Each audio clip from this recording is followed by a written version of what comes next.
मोदी की कूटनीति, भारत में टल गया बड़ा संकट। 20,000 किलोमीटर दूर बैठे दोस्त ने भारत के लिए खोल दिया भंडार। इंडिया के हवाले से एक बहुत अहम खबर है कि इंडिया ने ऑयल लिया है और गुज़िश्ता 6-7 माह में उतनी तादाद में ऑयल नहीं लिया, उतनी मिकदार में ऑयल नहीं इंडिया ने खरीदा जितना अब खरीदा है। भारत का नाम आ गया यार।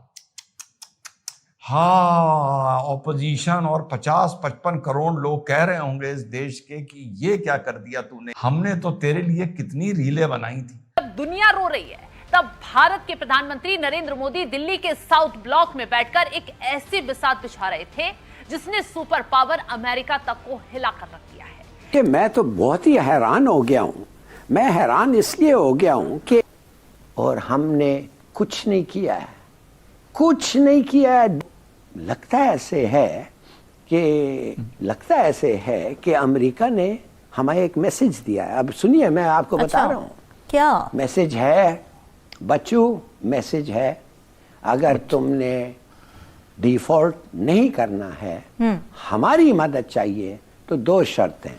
एक, IMF प्रोग्राम में वापस आओ, ठीक है, और दूसरा, ये कहानी है एक ऐसे मास्टर स्ट्रोक की जिसकी कल्पना किसी ने नहीं की थी।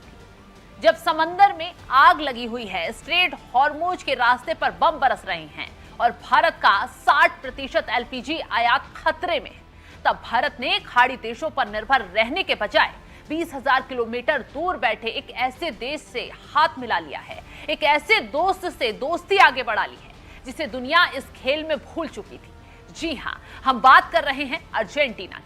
क्या वजह है इसके ऊपर पाकिस्तानी पब्लिक से बात करेंगे। से इंडिया ऑयल ले रहा है, पाकिस्तान उस तरीके से ऑयल क्यों नहीं ले पा रहा पब्लिक के ऊपर। जैसे कि पता है इस वक्त पेट्रोल जो है वो बहुत महंगा हो गया है। पूरी दुनिया में बम गिर रहे हैं, मिसाइल गिर रहे हैं और पाकिस्तान में पेट्रोल के मिसाइल गिर रहे हैं कैसे। अच्छा, आपने पेट्रोल की बात की कि फ्यूल प्राइसेस, नो डाउट शायद दुनिया में सबसे ज्यादा इस जंग की वजह से जो कीमतें बढ़ी हैं, पाकिस्तान उससे सबसे ज्यादा मुतासिर हुआ है। इस फ्यूल की वजह से मैक्सिमम 10 डेज हो गए हैं कि मैं वर्क फ्रॉम होम।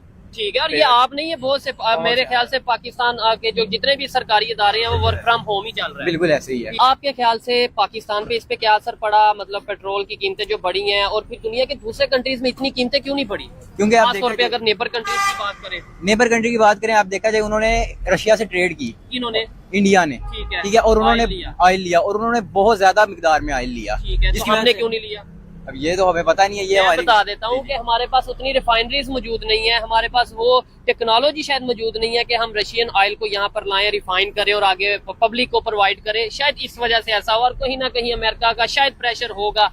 अच्छा, इंडिया ने नो डाउट ये उन्होंने जो स्टेप लिया, क्या आपको लगता है कि वो अपने बिजनेस पे या अपनी इन चीजों पे, मामला पे फोकस कर रहे हैं इस वजह से, या फिर जरूरत थी? तो इस वजह मेरे ख्याल से उन्हें जरूरत थी ताकि इस वजह से लिया है। अब जैसा, और इसे कहते हैं रणनीतिक दूरदर्शिता।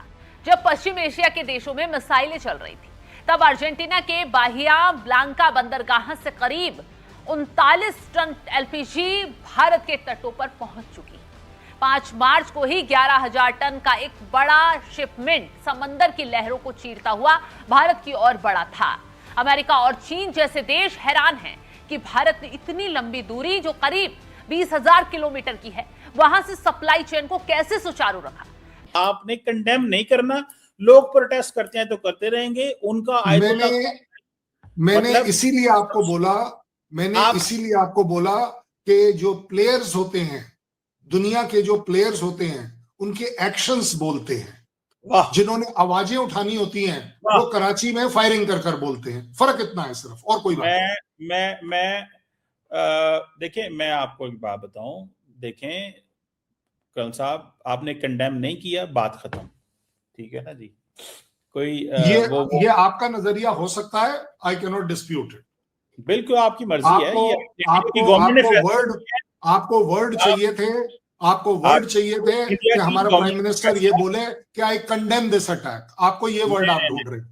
नहीं, आपकी लीडरशिप ने कंडेम नहीं किया, वो आपकी चॉइस है। लेकिन मैं जस्ट सवाल पूछ रहा था, आपने कहा लोगों ने ये किया वो किया, मैं गवर्नमेंट की बात कर रहा था कि गवर्नमेंट ने कोई कंडेमनेशन का बयान नहीं दिया, which tells के इंडिया की क्या पोजीशन है ईरान। अच्छा, एक पर्टिकुलर गवर्नमेंट है, एक पर्टिकुलर दुनिया की गवर्नमेंट है जिसने कंडेम किया, ठीक है, लेकिन उसी गवर्नमेंट ने जब लोग यूएस के खिलाफ उतरे तो उसके ऊपर फायरिंग कर दी। अब ये बता दीजिए वो गवर्नमेंट किसके साथ चल रही है? नहीं, आपको पता नहीं है, पाकिस्तान की गवर्नमेंट ने फायरिंग नहीं की। वो कल साहब जो लोग एक एम्बेसी के अंदर कॉन्सुलेट में एंटर हुए थे, वो उनके यूएस मरीन्स की फायरिंग से हलाक हुए हैं, क्योंकि वो देखें US consulate in Karachi is a US property and anyone who violets उनकी जो ट्रेसपासिंग के राइट्स को करता है, वो गवर्नमेंट ऑफ पाकिस्तान ने कुछ नहीं किया। कभी कभी कमर चीमा साहब, सच्चाई की आंखों से भी चीजों को देखना चाहिए जो दिख रही है। एक मिनट, जब आपके वो लोग जब वो शीशों को तोड़ रहे थे, जो वीडियोस आपके यहाँ से आई है, मेरे यहाँ से तो बन नहीं सकती, ये तो आप ही के यहाँ से आई है। 7 महीने पहले का पाकिस्तान एक फलता फूलता तरक्की करता हुआ मुल्क था, और आज हालात ये हैं कि मुल्क का वजीर आजम अपने वुज़रा के साथ प्रेस कॉन्फ्रेंस करते हुए ये नहीं बता पा रहा कि उन्होंने इन 7 माह के अंदर क्या पाया, अवाम को कितना रिलीफ दिया या दिया भी है नहीं, महंगाई कितनी कम की, पेट्रोल और गैस कितना मजीद सस्ता किया। बल्कि वजीर आजम साहब ये बता रहे हैं कि हम डिफॉल्ट से कैसे बच सकते हैं, पाकिस्तान के डिफॉल्ट करने के आसार कितने कम या कितने ज्यादा हैं, अवाम को गैस नहीं मिल रही तो इसकी जिम्मेदार पिछली हुकूमत है।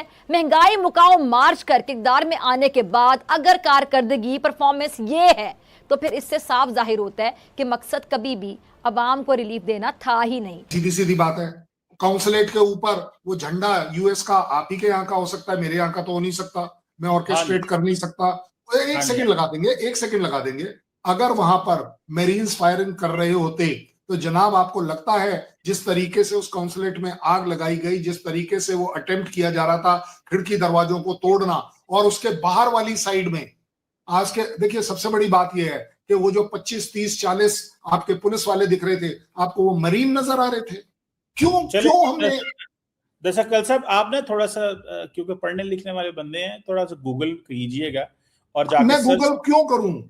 तो सुन ना, मैं जनाब आपको कोट करता हूं, एक सेकंड रुक जाइए, क्योंकि आपने मैं आपको अथॉरिटी दे रहा हूं। पढ़िए रॉयटर्स का IPSOS, जरा उस पर चले जाइए।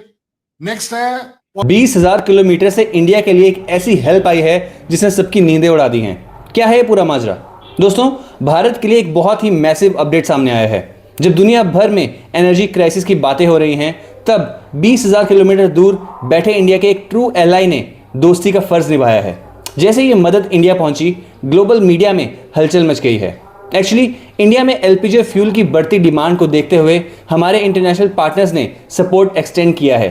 सिर्फ एक नहीं बल्कि 41 कंट्रीज के साथ इंडिया का स्ट्रॉन्ग एनर्जी नेटवर्क काम आया है। इसमें सबसे बड़ा सरप्राइज रहा साइप्रस का, जिसने इस मुश्किल वक्त में इंडिया का साथ देकर सबको चौंका दिया। चाहे जियोपॉलिटिक्स हो या सप्लाई चेन, इंडिया ने प्रूव कर दिया है कि उनके पास दोस्तों की कमी नहीं है। अर्जेंटीना से लेकर साइप्रस तक हर जगह से LPG और ऑयल की सप्लाईज फास्ट ट्रैक पर हैं। पाकिस्तानी मीडिया और बाकी पड़ोसी देश ये देखकर हैरान हैं कि इंडिया इतनी एफिशिएंटली अपनी एनर्जी नीड्स कैसे मैनेज कर रहा है। ये सिर्फ ट्रेड नहीं बल्कि इंडिया की ग्रोइंग सॉफ्ट पावर का सबूत है। मोदी जी और ग्लोबल लीडर्स के बॉन्डिंग इंडिया को एक नए लेवल पर लेकर जा रही हैं। आपको क्या लगता है, इंडिया की ये ग्लोबल दोस्ती कितनी इंपैक्टफुल है? कमेंट सेक्शन में जरूर बताइए। एंड अगर आपको वीडियो अच्छा लगा हो तो वीडियो को लाइक और चैनल को सब्सक्राइब करना ना भूलें। मिलते हैं अगली वीडियो में। जय हिंद।